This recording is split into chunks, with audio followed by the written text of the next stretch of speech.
Bonjour à toutes et à tous. Chers étudiants, dans cette séquence de travaux dirigés réservée pour la chimie en solution, nous nous proposons cet exercice qui nous dit que nous disposons de deux solutions acides. La première est notée S1, la seconde est notée S2. Ce sont deux solutions qui contiennent un acide. Ces deux solutions qui contiennent des acides, bien sûr, des acides sont à la même concentration, C. Donc aussi bien S1 que S2. Alors dans un premier temps, on mesure le pH de ces deux solutions et on trouve que pour la première solution S1, nous avons un pH qu'on note pH1 qui est égal à 2. Et pour la deuxième solution S2, la mesure du pH nous donne un pH qui est égal à 3,5. Ensuite, on va procéder à une dilution de ces deux solutions S1 et S2 avec un facteur de 100. Autrement dit, on va prendre un volume V1 de la solution S1 qu'on va mettre dans une fiole jaugée et on va ajouter 99 fois ce même volume d'eau pure.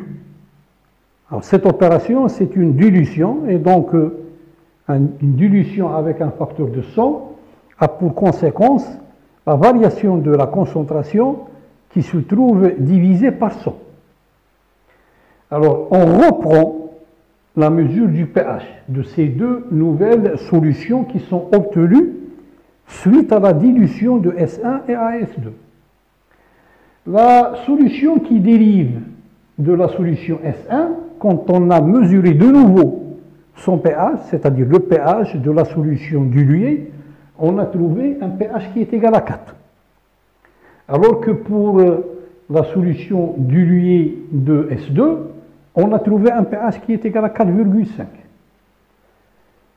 On nous demande de dire, en supposant que ces deux solutions contiennent un acide, de dire il est où l'acide fort et l'acide faible. C'est-à-dire, est-ce que S1 est une solution d'un acide faible ou d'un acide fort? Et S2 est-elle une solution aqueuse d'un acide fort ou d'un acide faible? Ensuite, on nous demande de calculer cette concentration C. Et bien sûr, en troisième lieu, de calculer le pKa dans le cas dans l'éventualité d'une solution contenant un acide faible. Bien. Alors, supposons que une solution aqueuse contient un acide qui est fort. Et donc, pour le cas d'un acide fort, nous avons pH qui est égal à moins le logarithme de Ca. Ca, c'est la concentration en acide. Lorsqu'on dilue cette solution d'un facteur de 100, sa nouvelle concentration est Ca', la nouvelle concentration qui est égale à Ca divisé par 100. Et puisque le pH, il ne va pas changer de nature, parce qu'un acide fort, il est toujours acide fort. Donc, puisque c'est un acide fort toujours, on peut calculer le pH par moins le logarithme Ca, c'est-à-dire sa nouvelle concentration, Ca'. Si je remplace Ca' par Ca sur 100, je vais trouver que pH, il est égal à moins le logarithme de Ca plus 2. Parce que moins le logarithme 1 sur 100, c'est 2. Et donc là, nous voyons que la variation du pH, dans le cas d'un acide fort, d'une solution aqueuse d'acide fort, le pH, il varie de 2 unités. Le pH, il varie de 2 unités, c'est justement le cas de la solution 1. Vous voyez qu'avant la dilution, la mesure du pH nous donne la valeur 2, et après la dilution, il nous donne la valeur 4. Donc delta pH égale 2. C'est le cas de la solution S1. Donc nous pouvons conclure que la solution qui contient l'acide fort est bel et bien la solution S1 et non pas S2. Maintenant, supposons que j'ai une solution aqueuse qui contient un acide faible à une concentration Ca. La formule du pH, c'est pH égale 1,5 facteur de pKa moins logarithme Ca.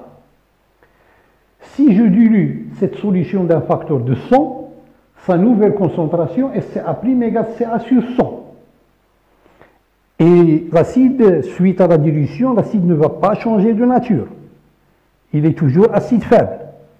Et donc, si je calcule le nouveau pH, je vais avoir pH égale 1,5 pKa moins logarithme Ca'. Ca', c'est Ca sur 100. Et ça va me donner 1,5 pKa moins logarithme Ca plus 1. Or, 1,5 pKa moins logarithme Ca, c'est la valeur du pH initial. Et donc, nous voyons que la variation du pH, delta pH, est égale à 1. Et donc, c'est la situation de la deuxième solution, S2. C'est S2. Vous voyez que pour S2, le pH avant dilution, c'est 3,5. Après dilution, c'est 4,5. Et donc, la solution S2, c'est la solution de l'acide faible. Donc S2, c'est elle qui contient l'acide faible. Finalement, donc, S1 est donc la solution d'un acide fort et S2, c'est la solution d'un acide faible. Maintenant, puisque nous savons que la solution S1, c'est une solution d'acide fort, nous avons donc pH qui est égal à moins logarithme Ca, qui est la concentration C initiale, et donc la concentration c'est 10 puissance moins pH.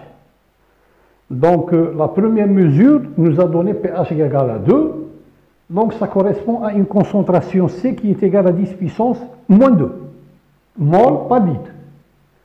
Et le texte nous dit que ces deux solutions, il contient des acides à la même concentration, CC. Donc puisque j'ai calculé cette concentration et que je trouve 10 puissance moins 2 mol par litre, je reviens à la solution S2, je connais son pH, la première fois que nous avons mesuré, on a trouvé 3,5. La formule nous dit que pH égale 1,5, facteur de pKa moins logarithme Ca.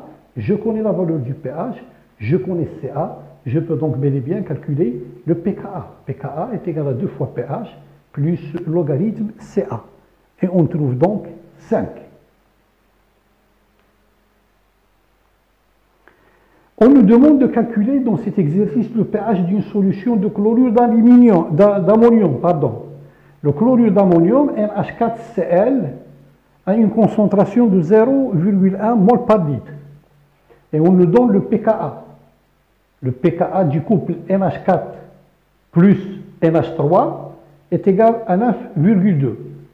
Donc vous voyez, ça c'est un sel. Quand on va le mettre en solution aqueuse, il va nous donner NH4+, Cl-. Cl-, nous avons dit que c'est un ion inerte. C'est la base conjuguée d'un acide qui est très fort, en l'occurrence l'acide HCl. Donc c'est un ion qui est inerte, spectateur. Il ne va pas réagir, il ne va pas changer les concentrations de l'eau. Donc finalement, il nous reste NH4+. NH4+, c'est un acide moyennement faible de ce couple-là. Et donc, ça revient à dire que j'ai une solution qui contient un acide faible, tout simplement, de pKa 9,25. Donc, quand on met dans l'eau NH4Cl, il va se dissocier en nous donnant NH4+, Cl-.